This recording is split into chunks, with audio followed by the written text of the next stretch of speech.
This is Jack from Smokin Jack Hill, and today I'm going to very quickly go through how I did the remix of Julie McDermott, Don't Go, which was playlisted on Dance Anthems, Radio 1 Dance Anthems. It's still getting played on there, and it was quite a simple remix of an old rave classic. And let's dive right in. So I was given the vocal. I just did some, as well as some big delays, I did some pitch effects to that, and I think I just put waves, wherever it is, waves CLA kind of vocal enhancer over that, with some basic settings on there, and kind of sent that over to a group like I always do with all my vocals, grouped them all up so it comes out here, and then when the vocals are all playing they've got a bit of de-esser and a bit of sidechain. Then I got sent this piano. Though you tell me that you love me, sometimes I just don't know. Which I didn't think sounded quite right, so I listened to the original, and I managed to kind of mix two pianos together to be able to create that piano sound. Here it is.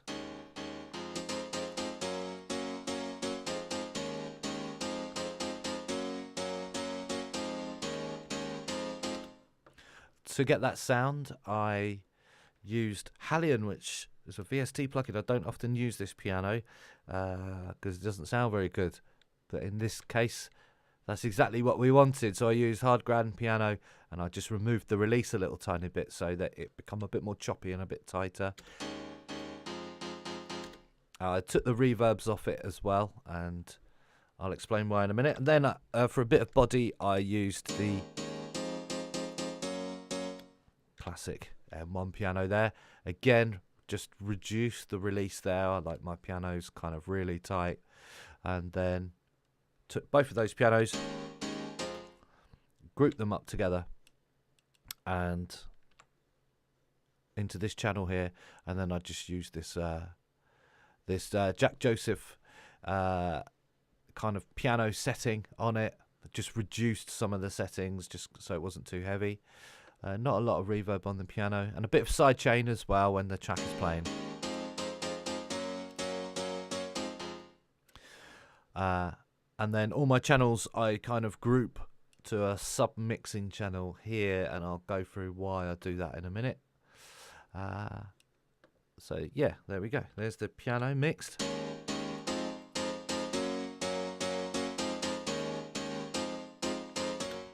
With a bit of sidechain. The drums are a pretty simple affair. I just used kind of a bit of a thin kick.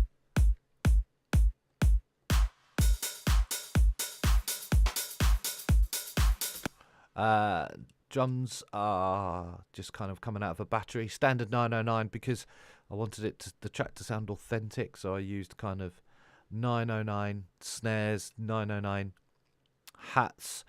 So it's kind of got that old school swung David Morales type of vibe. Big massive 909 snare there with just kind of just a big reverb on it, wherever that is. There it is.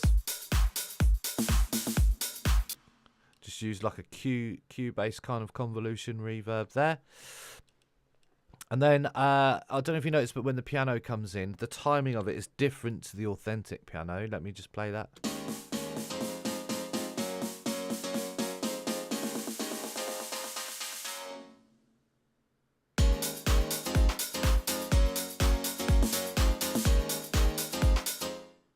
So the piano's played slightly differently. It's got a bit more of a choppier feel, and I've swung everything on a 70% kind of groove, quantize, and I did that with all the drums and all the hats, and well, all the parts in the track really. And then these bottom notes here was kind of the beginnings of the bass line, so I just kept that pretty much the same, and I used a massive for that.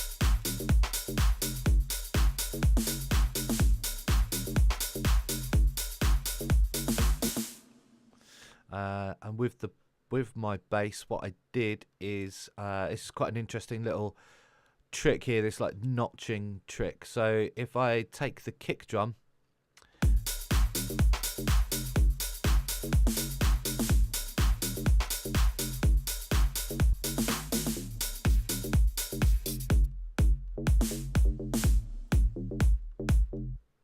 okay, so let's have a little look at our kick. Bass drum, here we go. So the kick drum is kind of, its main frequency there is about between 50 and 55 hertz. So it's a great idea with your bass, so they don't interfere, to come and then just grab that and just kind of notch that frequency out of the bass line so that you're kind of not interfering. And then I just scoop off everything below 30 on the bass, scoop off everything too high, you're not going to hear any highs.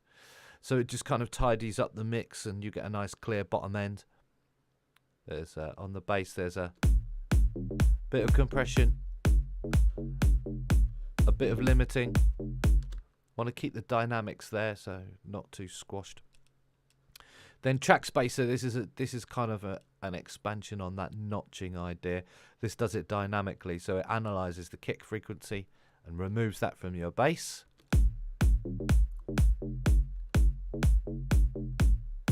And then just going a bit further, just using a bit of sidechain there as well on the bass, just to give it that bounce, and again to clean it all up. So I've used each one of those notching, track spacer and sidechain effects very subtly, because combined they all have quite a good effect on clearing up your bottom end, which is a good little mix tool. So the other thing I did was just took this little kind of bass sample, copied it on top of the bass,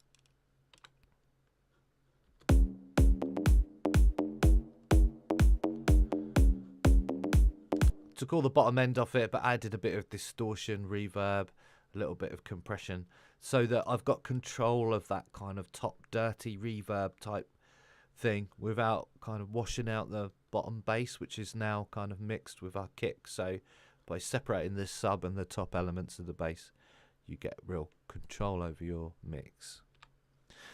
What else have we got? So, oh yeah, the cut up on the vocal was pretty cool. So I just took a few of the syllables from the vocal. I'm begging you,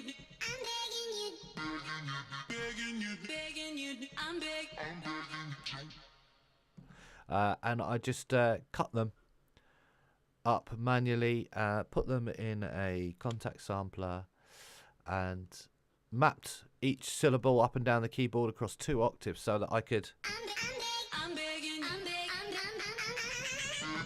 So I can kind of play.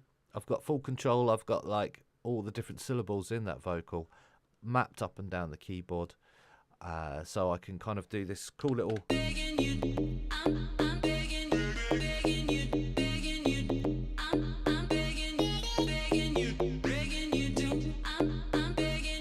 So it's got like a pitch bend in there, just like messing about with the vocal.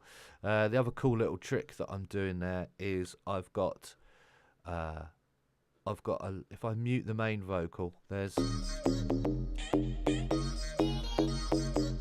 a low octave pitched to the left and a high octave pitched to the right, just using copies of that vocal cut kind of patch that I created.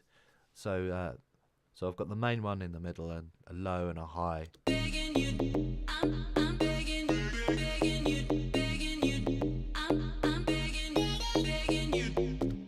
So that was a cool little trick. So just listen to that.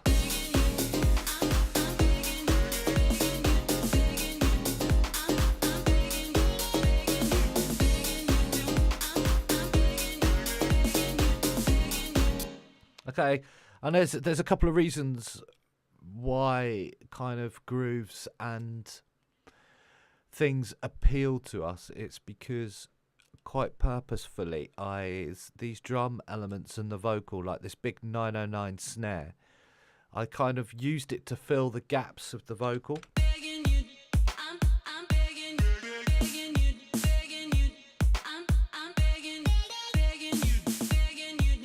So it's kind of, I really wanted to focus on that snare, and that snare to be a big element of the groove, because it was kind of the era that, like I say, David Morales, that 90s kind of sound.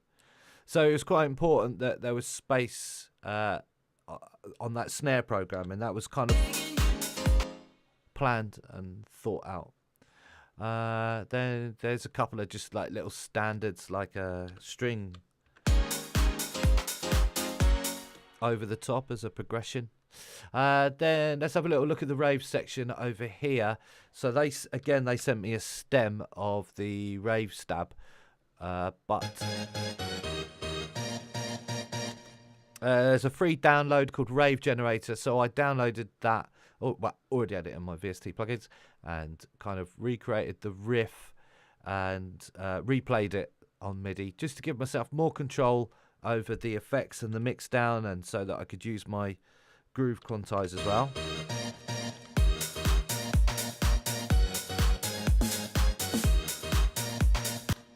And also with that part as well, I got given the breakbeat for the from the original as part of the stems. So what I did is I took that audio and I used a program called Recycle, and that was supposed to be already loaded. Here we go. And there are other ways to do this in your DAW, DAW, but I still use Recycle because it gives control. Slice up the breakbeat. Map that out into a contact patch.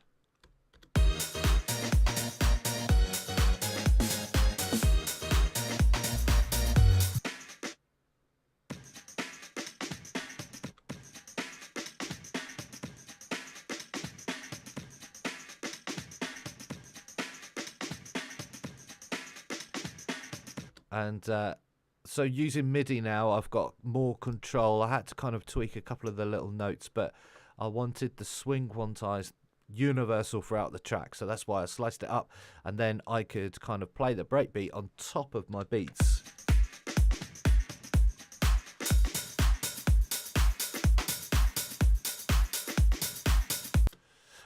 Played that along with my rave generator.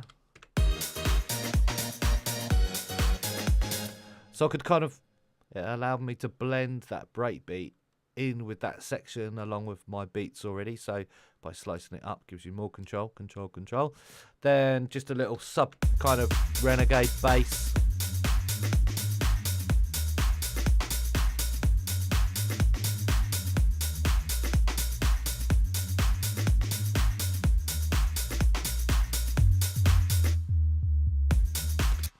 Just a couple of, probably mix the same as the other basses.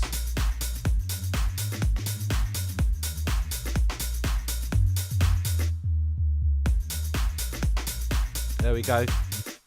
So just using the same thing, track spacer, compressor, same settings as on my bass group here, but I just kind of did it on the VST instrument. A couple of massives, just taking care of the sub kind of Reese basses there.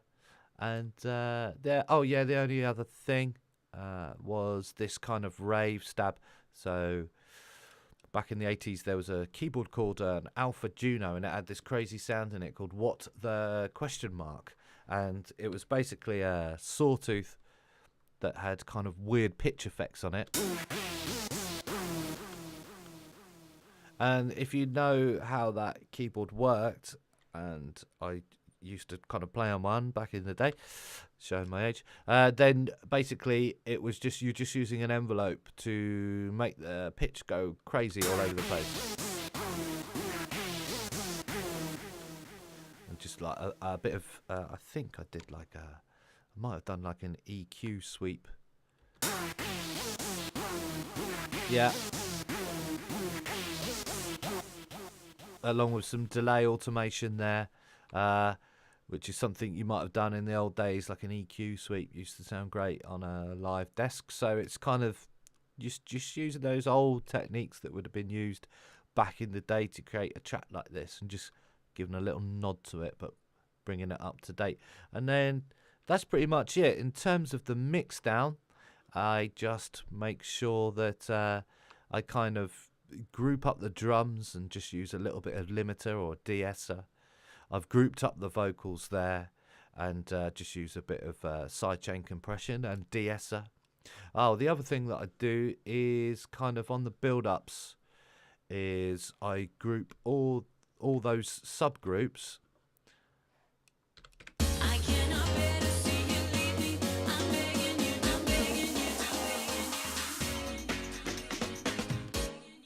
So I take all the basses and the pianos and the drums, I group them all together, and then just apply a high pass.